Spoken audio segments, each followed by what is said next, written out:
Hello, and welcome to our Talk Tech webinar series. This is week 5 of a 5-week virtual mini-series on startup equity opportunities. This mini-series will help you learn what investors are funding, how to protect your IP, different equity funding options, and how to build a strong founding team. Talk Tech webinar series is brought to you by the SBDC and UCI Beal Applied Innovation. The SBDC is funded in part by the U.S. Small Business Administration and State of California Governor's Office of Business and Economic Development and other sources. The SBDC is here to help you start, grow, and succeed in your business by providing no-cost expert consulting and trainings, such as this fantastic webinar series. A little housekeeping before we begin. Everyone is muted during the webinar. All webinars will be recorded and sent to all attendees after the webinar has concluded. Once the webinar concludes, a brief survey should appear. We would love your feedback and would also like to know what other topics you're interested in learning about. Tomorrow, the recorded webinar will be sent to all participants. A PDF copy of the slides will also be included in the Dropbox link.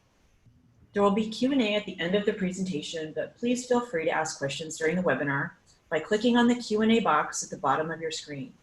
Once the presentation concludes, I will ask the questions presented in the Q&A box or chat feature. I may not get to everyone's questions, but we will do our best. If we don't get to your questions, please email khaledh@uci.edu. That's khaledh@uci.edu. This week, we have the pleasure of hearing from Ike Kavas. Ike is the founder and CEO of Ephesoft, with 20 years of document capture, document management, workflow, and systems engineer experience. His focus is to guide, innovate, and expand the company's mission of turning the world's unstructured content into actionable data. Today, Ike will talk about why startups without strong teams are one of the top 20 reasons why they fail. We will go over the diverse skill sets, checks and balances, and roles and responsibilities needed to ensure a strong team. Ike will also give you an insight as to why lenders look at your team when deciding to fund the business. Thank you so much for speaking today, Ike. I'm going to turn it over to you. Thank you. Thank you. It's a pleasure to be here. Hi, everybody. Let's start. Today, I'll talk to you a little bit about myself, my history, and then we'll talk about how Ephesoft evolved. I am a techie at heart, so I designed the slides based on creating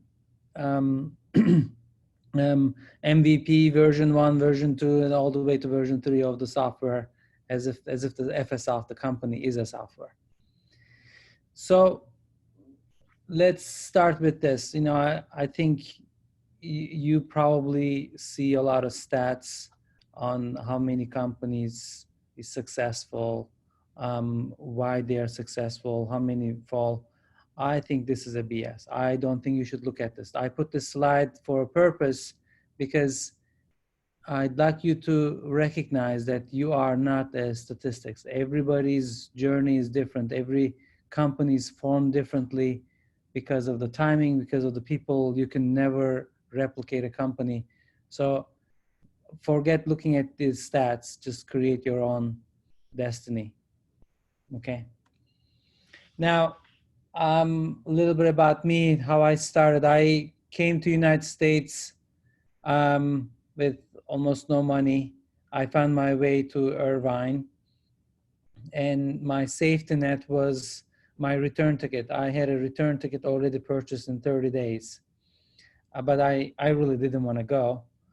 I also didn't have any money to buy a computer to send resumes out. So I found my way into UCI Computer Lab. This is the connection to the UCI. I use their computer labs probably 15 hours a day to send my resumes out.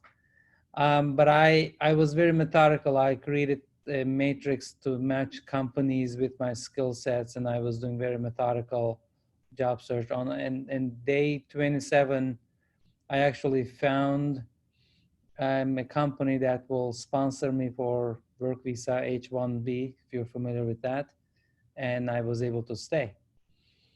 It was, I think, in my nature to put 150% on everything I've done, so not many people were doing that.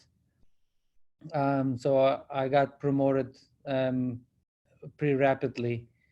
even though I talk about these things, you know, like everything in life, I had probably more setbacks than the success.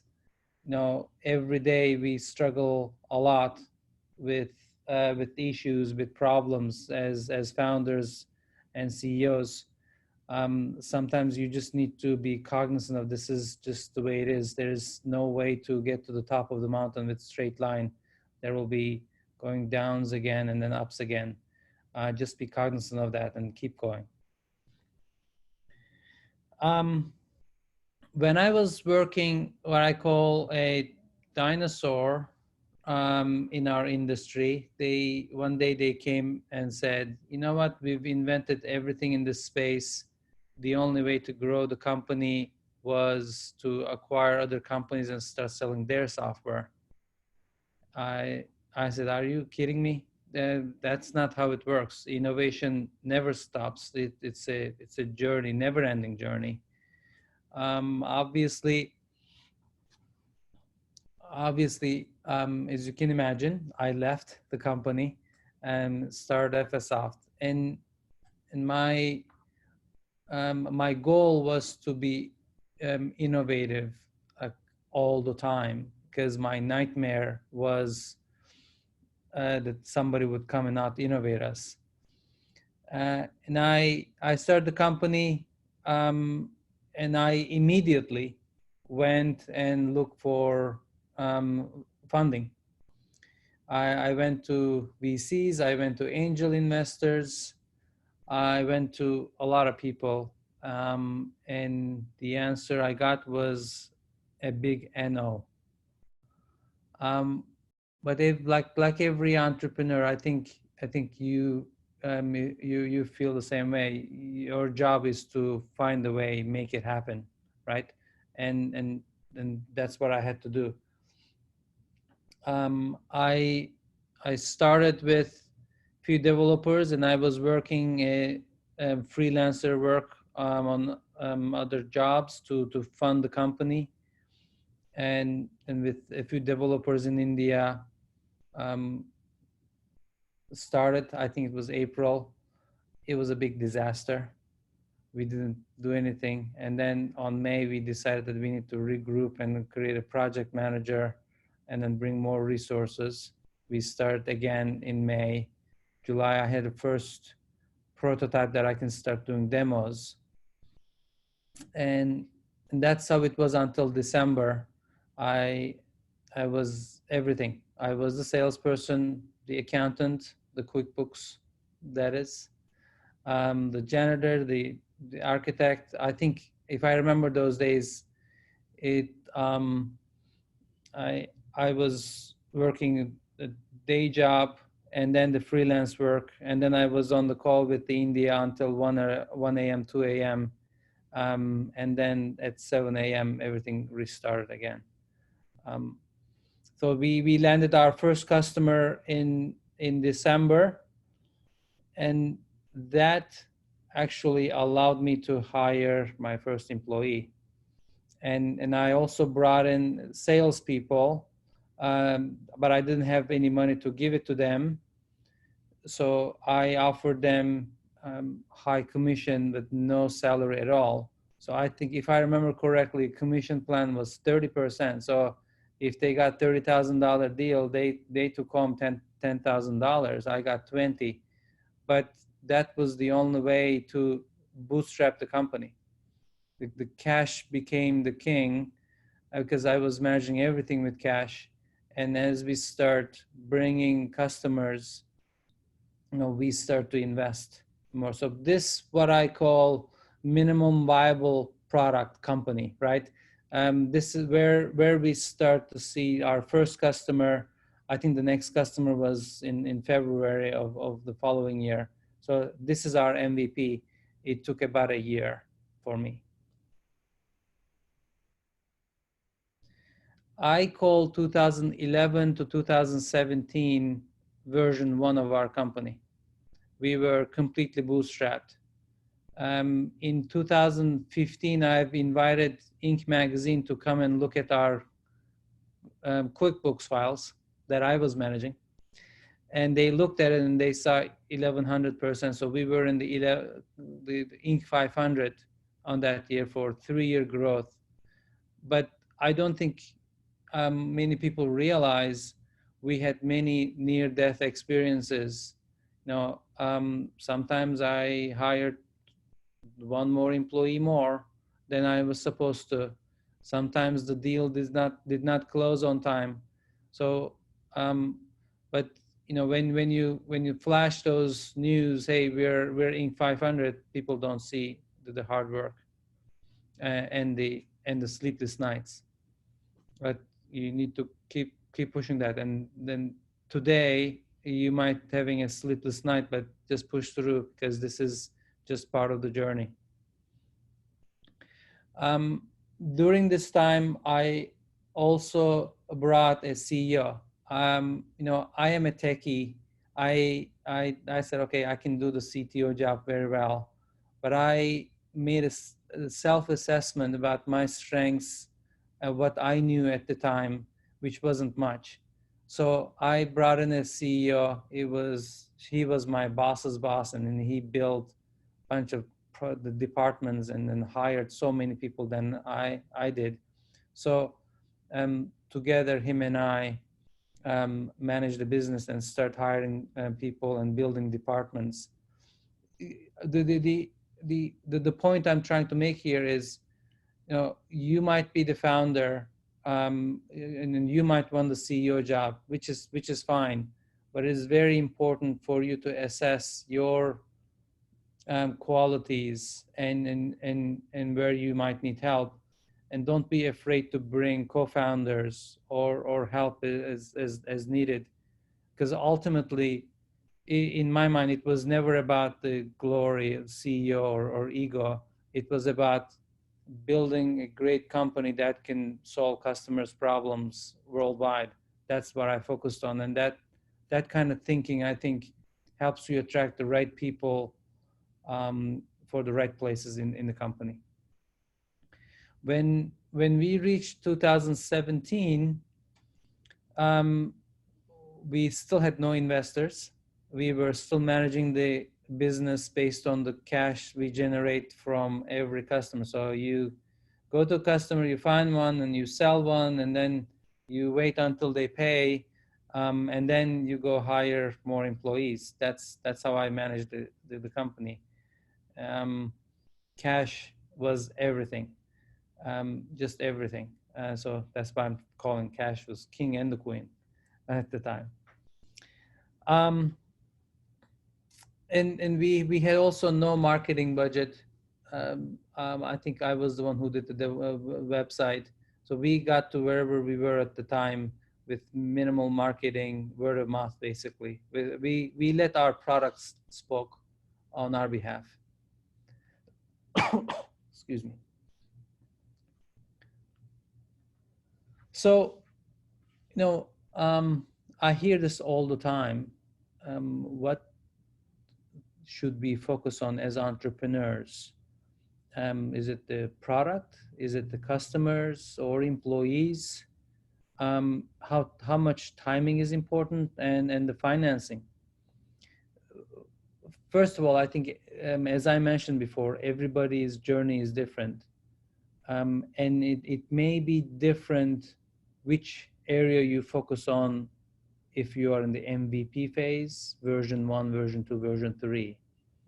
But it's our job actually to moderate these and balance these at all times.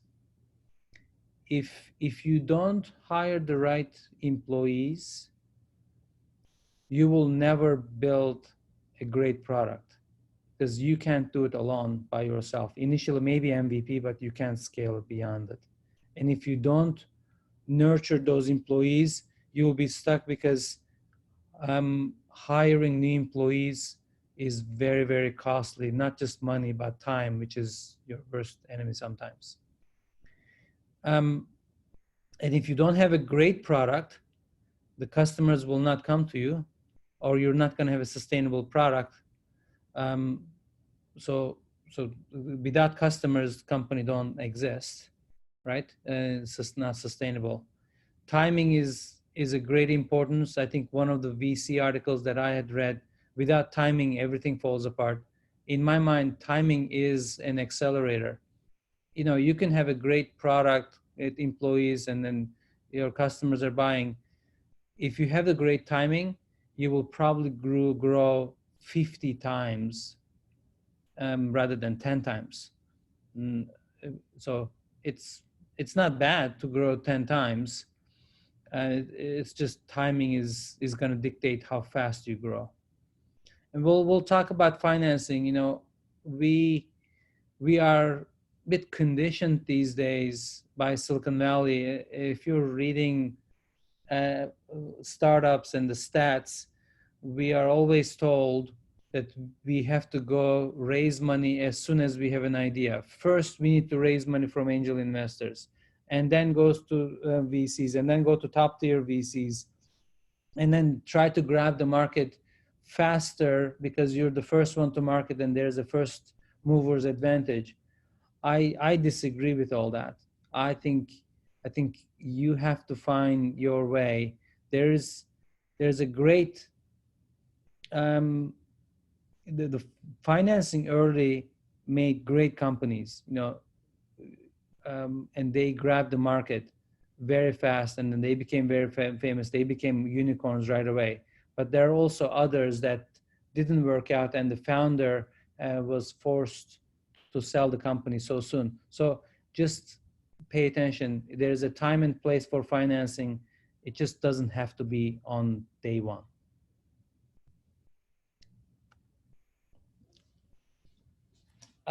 What I focused on version 1 was solving customers' challenges with the product. I didn't have the money to hire best of the best, maybe, but I hired the best, and based from the perspective of the being missionaries.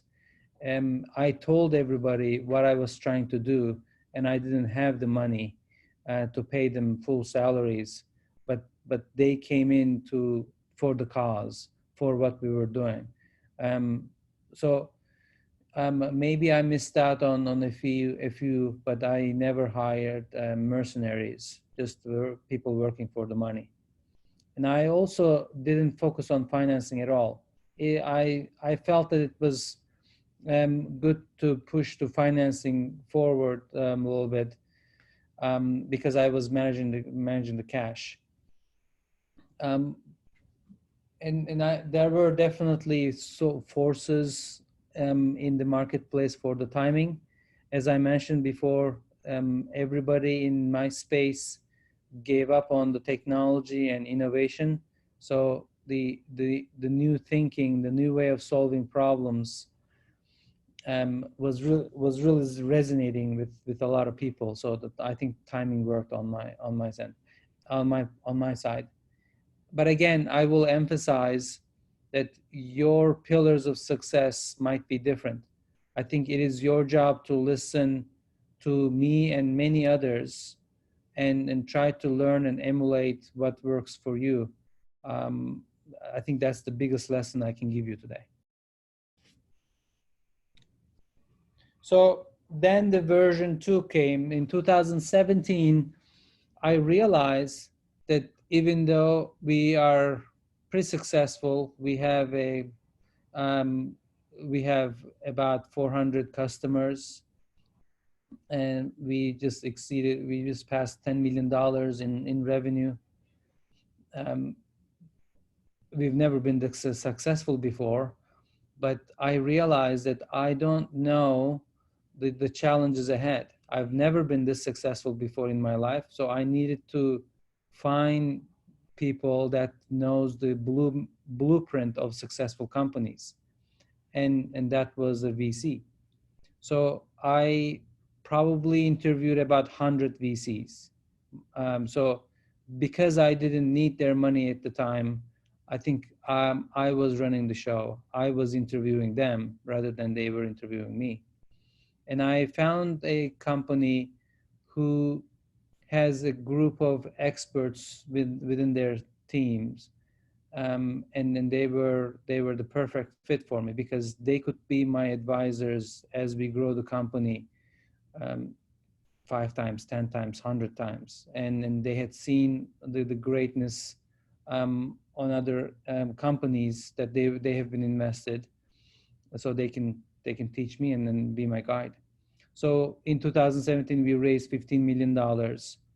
The and then I became a CEO for the first time in Ephesoft, and the question came out, like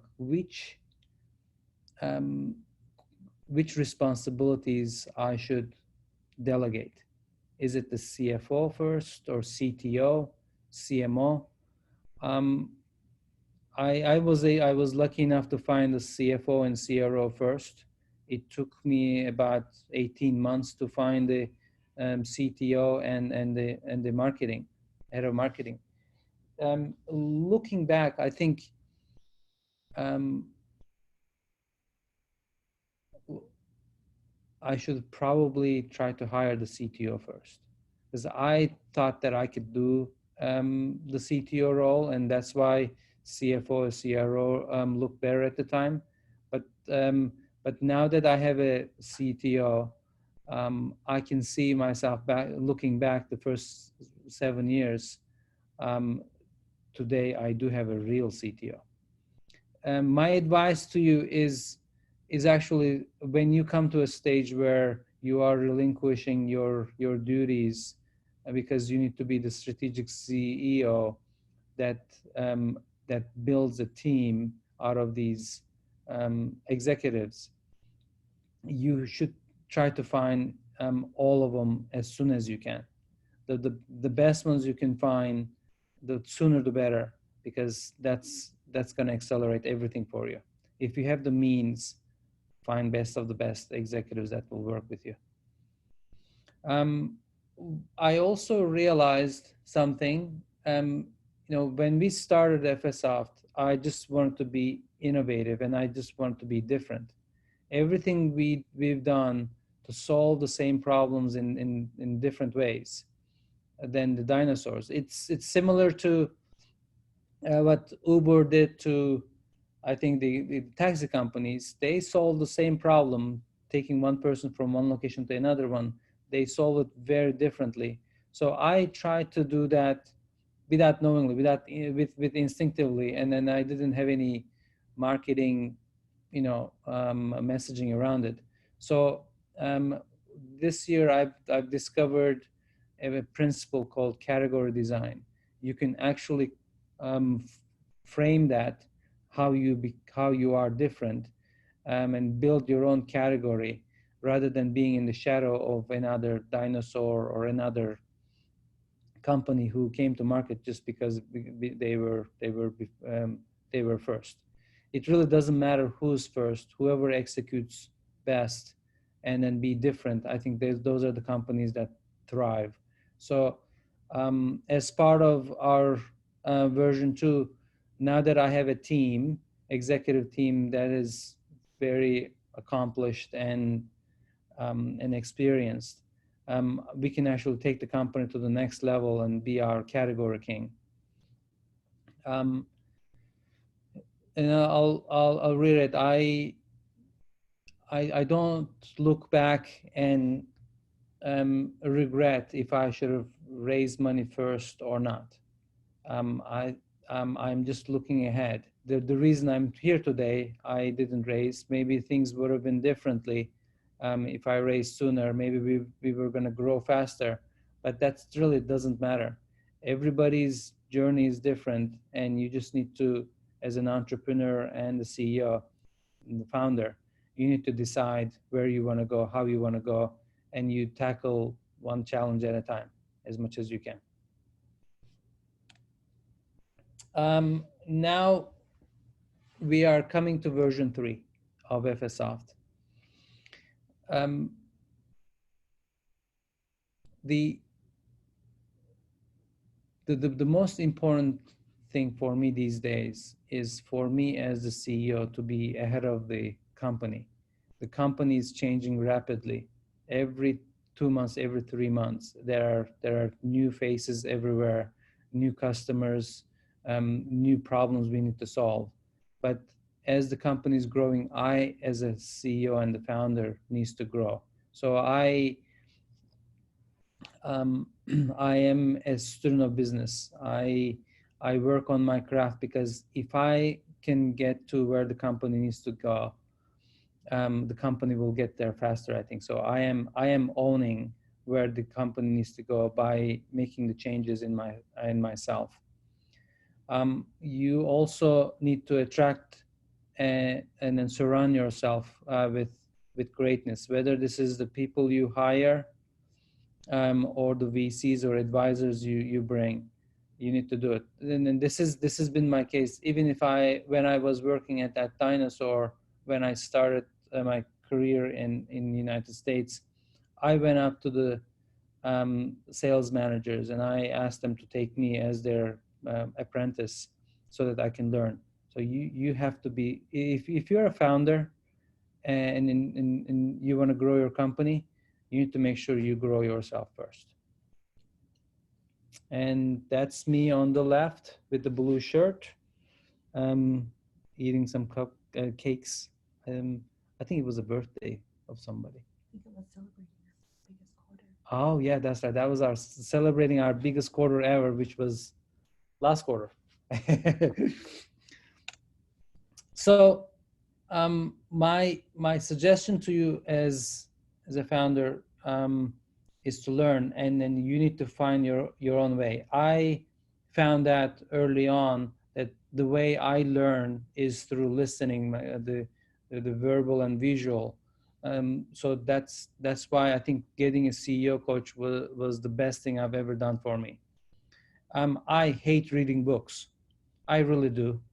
But there's so much information there that I need. I have to do it. I force myself to do it. So I found that maybe I need to listen to it so that I do Audible. If as a founder and CEO, I recommend these books. I read them in this order, and then that made a big difference for me. I hope it'll help you as well. There are also so many things we can learn from our peers. I try to talk to other CEOs, other founders as much as I can, see how they fix their problems, their challenges, because one day I might actually need that. So I'm still looking for my leadership group that I need to join, but that's another possibility. And VCs, I found VCs are very smart. They do know the blueprint of companies. Of course, they want the biggest portion of your company as early as they can get so that they can make money, but they are also very, very smart people, and they didn't get there easily. So I read a lot of their blogs. I try to learn from great VCs, how they look at the companies, what they pay attention. I think they're a great resource, and thank God they're sharing their knowledge with us. And also the other CEOs. I admire a lot of CEOs and I follow them rigorously. So I'm going to close up with the 3 slides that I use most of the time to summarize what rules I broke, so that it sticks to your brains a little bit. The first one is, hack your financing. The capital is great. It's going to get you a lot of places, but it doesn't have to be day one. And if you couldn't get one, don't worry about it. Keep going. There is a side benefit of bootstrapping or raising capital later. You're going to get to keep more equity. So that's also a good thing. But if your idea has to be successful by raising money, go for it too. It's just be cognizant of that. Don't assume that this is the only way. we all admire the cultures of great companies, Amazon, Google, Zappos, Facebook. Those are great, but you have to recognize the founders of those companies built those cultures because that's how they wanted to manage that company, how they wanted to work every day with their teams. You can't copy paste. No, you have to be honest with yourself and decide how you want to work every day, how you want to work with others, and build a culture with that. If you're not authentic about your culture, it's never going to scale. And when the time comes, which to me was the employee number 100, I think. Before that I was interviewing everybody, and I couldn't do that anymore. So I had to articulate and train my team on what I care about, and that became our culture. And then they started hiring, and that's how we scaled. But it has to be authentic first, and then you have to find a way to scale it when the time comes. And lastly, if you go read, sometimes they say, in order for startup to be successful, you have to be 10x better than everybody else. To be honest with you, we were not 10x better when Ephesoft started in 2010, 2011, but we were very different, and that helped me a lot. I think over the years, we became very different and also 10x better, but it didn't start like that. I think we got our patent on machine learning 3 years before AI was cool. We changed the entire user experience for our customers so that they operate a little differently. That's what you need to focus on, in my opinion. If you can build a 10x better product on day one, go for it. But if you can't, maybe you should be different, not just a little better. So hopefully helped. I'd be happy to answer some of your questions if you have any. Thank you so much, Ike. Have a lot of questions here, so I'll just run through them in order. Okay. I'm going to start with my own question. When we spoke recently, you said you had a 6-month and a 5-year plan, and maybe even longer, and you spoke about how you developed the skills to do this when you were a child in school. Can you elaborate more on how you plan for your company and that background? I think I am I get goosebumps or adrenaline, whatever you want to call it, by learning new skills, new things. That's how I operate. I think that came from my early days of childhood as well. When I started Ephesoft, it was my way of affecting the community. So we have a lot of people here who started with me in the early days, and they grew with the company. And the ones that wanted to learn, I was willing to give all the opportunities for them to do so. For example, when we were small, I think we started like 10 people. I started this program with everybody that they have to learn something new every year. And I actually didn't accept for them to say, hey, Ike, I read this book and where I learned, I required them to get a certificate. So they had to learn something, go take an exam, and then get a certificate. I think that's the way of life. That's how I think. And I was lucky enough to have people around me that wanted to learn and scale themselves as well. I think that became part of our culture as well, and that's I think how we innovate today, every day. So how can you give us more tips maybe on how you motivated your early staff, maybe when morale might have been an issue, if it was? Yeah, I think you can never over communicate. what you're trying to do. So we talked a lot about our mission, what we're trying to do in the world. And when the bad times came, we stuck together. And then you also have to form relationships outside of the office in order for anyone to be able to give feedback, constructive feedback to each other, or have a healthy debate. You have to know that person outside of that room, so that when you're in the room, you debate, you decide what exactly needs to happen next. And it's not attacking people. And you can only do that if you know them well, if you can trust them. So over communication and building relationships, I think, is the one. But as I said, I was also lucky to find people. I don't know if I picked them or they picked me, but they were willing to learn and take risks and be missionaries about it around the cause. Great. Can you talk a little bit more about how you established the specific culture of your company, maybe the values, and when you did that? You know, was there a plan? Did it come up organically? You know, when did you start instituting your values and culture for your company? It was actually 2018 when we first articulated our core values and cultures. But that doesn't mean our culture started there, right? The culture was established in the beginning and day one by me. And that's what I was also referring to earlier.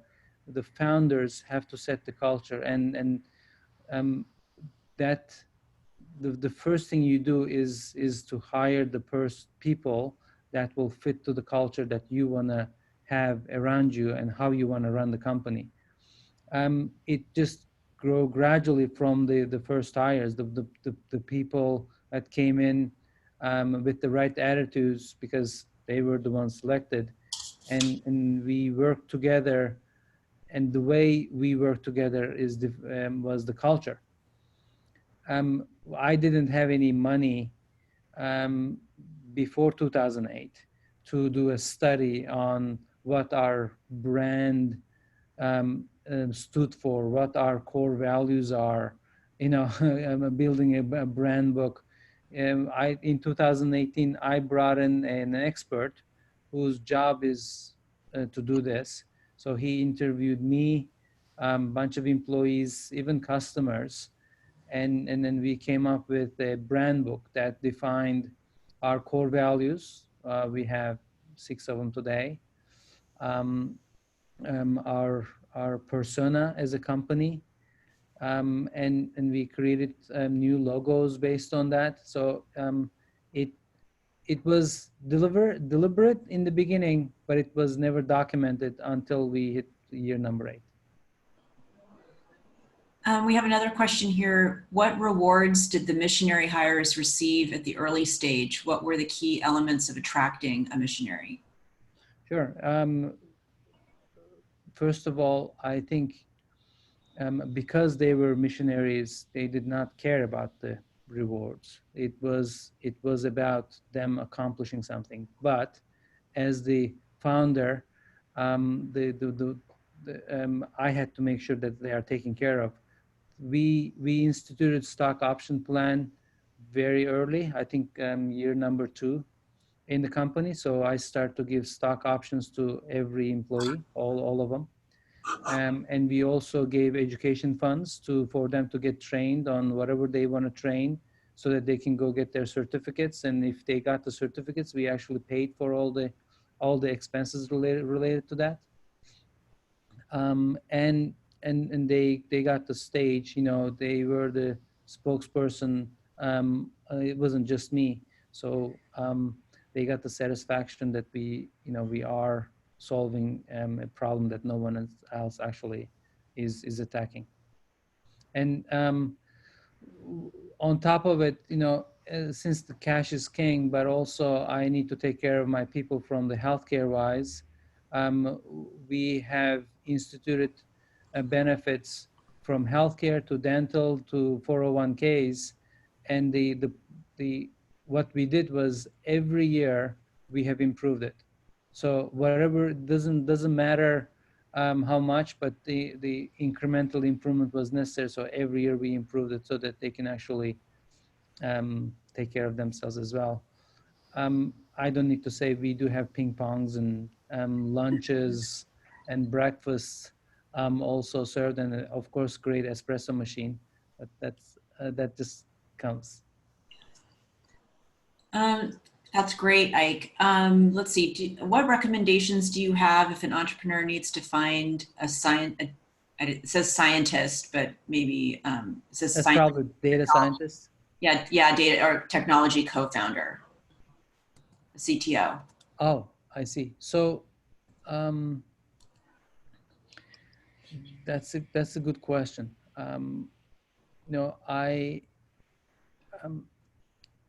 You have to use all your resources. I think you can.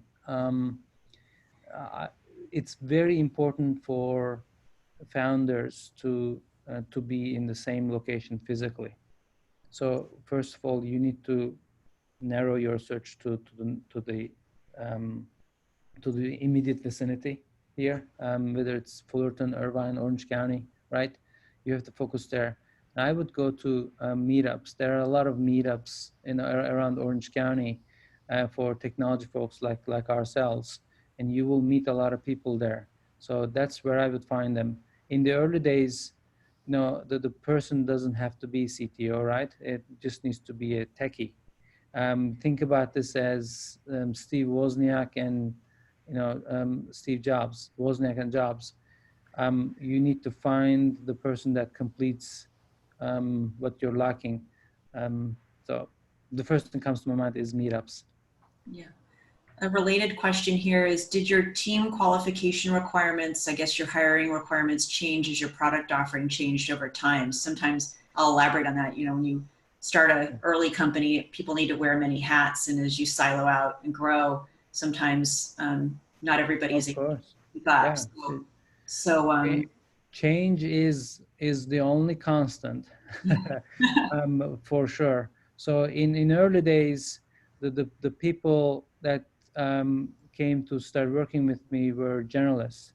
I can ask them to do the website, and then the next minute help the customer support problem, and the next minute do a demo as a sales engineer. As the company grew, we start to hire a little bit more specialists, say project manager, etc., to do the professional service engagements, and then technical support people that will do only that. From the product perspective, absolutely. You have to keep innovating yourself. I think there's been so much changes. The technologies change. If your team is not learning new technologies, I think it's your job to find the people who educated themselves in the latest technologies. We started with um, Javas and Tomcats, um, then evolved into machine learning, and then evolve into cloud deployment, AWS experts, and so it's ever changing. Yeah. We have another question here about how do I take care of my IP if I don't have funds to file for protection yet when I get more people involved? So yeah. I guess it's a good question. I'm gonna take it one level down. I've heard some entrepreneurs want to sign an NDA with a VC or angel investor before they talk in case their ideas are stolen. I disagree with that. I think ideas are nothing unless they are executed. The execution is the right part. So talk to as many people as you want, as you can, without being restricted, because you're going to learn a lot. You're going to be able to fine tune it, change it until it works. If you feel you're compelled to get an patent, and you don't want to talk to anybody before that, you don't want to expose it, then you can do what I did. I went to a law firm in Orange County, and I told them I don't have the money, but I can give you payments over time over the next 3 years. And when they accepted 10% upfront money, and they were very helpful. We got our patent in 6 months, and I paid them over the next few years. So again, um, I think patents are very defensive things, right? So even today, I know that I will not be able to defend my patent if IBM, Google comes. All right, we will run out of money by the time we do it. So I much rather focus on building a product and selling it, and then running the company. But when you have the money and the time, you can get a patent just to protect yourself a little bit, and it will also help with when you're raising money from VCs. They will see that you have some unique ideas, but it's never an offensive and necessary thing in the early days, in my opinion. We have another question about patents. After acquiring your patents, has your IP been challenged? No. No. It's been great hanging on the wall. It did not serve any other purpose. Back to recruiting in HR departments. Did you use recruiters, and if so, at what stage? And when did you establish an HR department? So, I am a little bit different. We were bootstrapped for 7 years. We took care of our cash dearly. For the first 7 years, we never ever used a recruiter. But when you raise money from VCs, even if you're on your third month, and you have so much money and you need to get some results, it might be a good idea for you to get a recruiter to hire. We didn't do it because we were cash strapped. We didn't have the money to pay them 20-30% more. But when after Series A, I think we've been very careful. So we look for somebody, and if we can't find it in 2-3 months, then we need that person desperately, then we go to recruiters to balance our expenses. But sometimes we do it in 2 weeks after testing the market. So we use it on an ad hoc basis, as needed basis, but we haven't done it when we were bootstrapping. And so when you're hiring, does your HR department or those who are hiring now, do they use any specific tools or personality profiles or tests for new employees? How do you make sure that new employees are definitely going to align with your company values? That's a great question. So I read this book called Work Rules. It's the way Google implemented their hiring. It was an awesome book, and the process was great. I think it made Google great, but I realized it was an overkill for Ephesoft. There is no way we're going to implement that with our resources, and that's not our culture. So we took pieces of that, the learnings from that book. So for example, what we do is we sit down and decide what qualities we're going to look. And if 3 people, 4 people are going to interview, we assign different qualities to be tested by others, so that not everybody is asking the same question and then testing the same skill. That's how we approached it. We use also an HR software to keep track of our notes, so that we can actually see what everybody's asking, what their comments are before we go into the interview. That's what we emulated from that book. On top of that, when we created our core values, or when we articulated them, we actually created questions that we distribute. Those questions are to find out if they have that quality or not. so that we can actually we'll test a little bit more methodically if the person fits our culture through those questions rather than just guessing. And when you were pitching to VCs, did they have a lot of questions about your team during the pitch? How important was your team to your investors? It was very important to them, but they also knew the team was going to change, because that's what happens in startups. I think the way to look at that is, as a founder, were you able to attract good people around you that are missionaries, that believe in the cause, and they are competent, but to a degree, because 2 years from now that team might not be next to you. Right. They are very cognizant of that. Okay.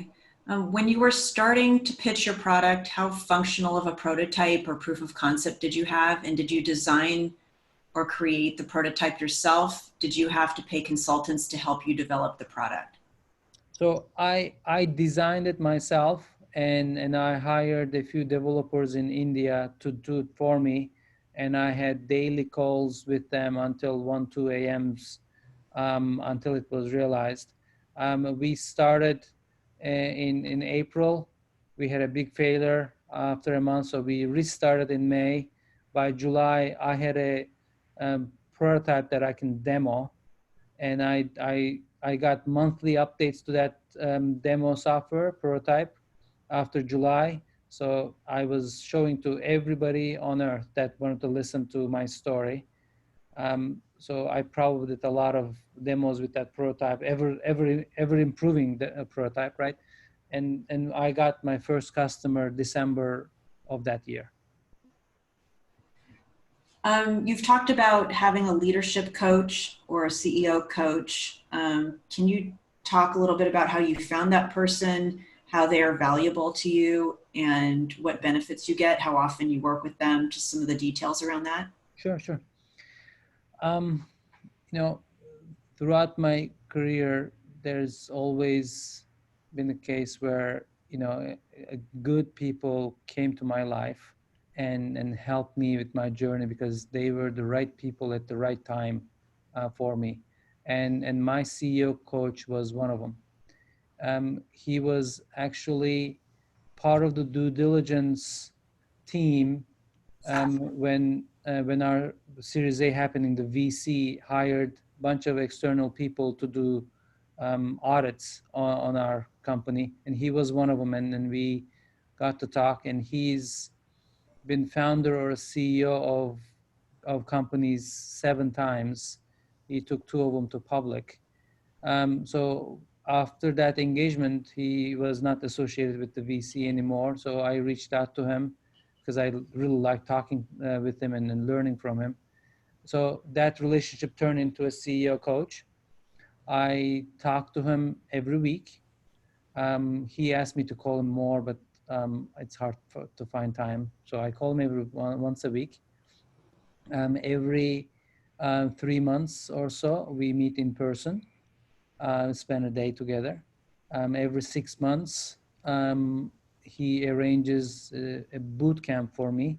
So for 2 days, he brings other CEOs on a topic, on a theme. I get to spend one-on-one times with his buddy CEOs. He's helped me with my not only knowledge but also emotional intelligence as I grow. So he's been helpful in a million ways. And did you have any other advisors or mentors early on? Oh yeah, all the time. Like even when I came to United States, as I was saying earlier, I was working in professional services department. I knew I needed some sales skills. I went to the sales manager and asked that person to take me as an apprentice, and he started taking me to sales calls and how he manages his team, and he started giving me books to read. And then my CEO, the CEO that I hired, he was my boss's boss from the previous company. He taught me a lot of things. I have board members right now. Um, they are very intelligent, accomplished, and experienced people. They are my source of advisors. I can call them anytime and ask advice. Yeah, throughout my career, I've always had mentors and coaches, and if I didn't have one, I went and found one. And then do you or did you early in your business use any external service providers to add value to your company or bring in any external? All the time. All the time. Sometimes you need the help. You cannot hire fast enough. You cannot find the person you need. I brought in consultants, and I negotiate the hell out of them. But I always brought them. Yes, I still have them today. And then I guess our final question would be, would you recommend that a company hire offshore developers or hire their own staff of developers? I guess that depends on your financial means. Yes, exactly. There are pros and cons. I had to start offshore. I had no other option. Think about this. I was working as a freelancer in the United States. Let's say I worked, 20 hours in the United States. That money allowed me to hire 4 developers in India for, 40 hours a week, right? I had no other option to do that. And the way I made it work is to be with them every day until 1 or 2 o'clock, 7 days a week. Not 5, not 6, 7 days a week. That's how I made it work. And if you have the means, I think having a local engineering team will be awesome because of the communication. You won't have to probably do what I had to do, especially if they can take it away. And because the communication is very important. But if you can't do it, you have to find a way, other way. So it all depends. And then also, if you raise money in early on, then I think you'll be able to afford more local developers. The important thing, though, is for developers to understand the customer problems. Regardless of where they are, you have to communicate what the problem you're trying to solve, not the technologies that you're trying to put together for them. If you solve their problem, they will buy your product. If they buy your product, VCs will give you more money, or you'll be able to hire more employees. That's the bottom line. Well, Ike, thank you so much. Would you mind forwarding to the next slide, please? And we'll close it out. Great, thank you. So thank you for joining us for today's webinar. If you're interested in no-cost one-on-one consulting, or even a CEO group, which we're going to actually be launching in 2020, please fill out the intake form at sbdctech.com/contact. If you have any other questions, please email khaledh@uci.edu. Thank you, Ike, and thank you to all the listeners today. Have a great week. Thank you. It's been my pleasure. Thanks for having me. Thank you. Bye.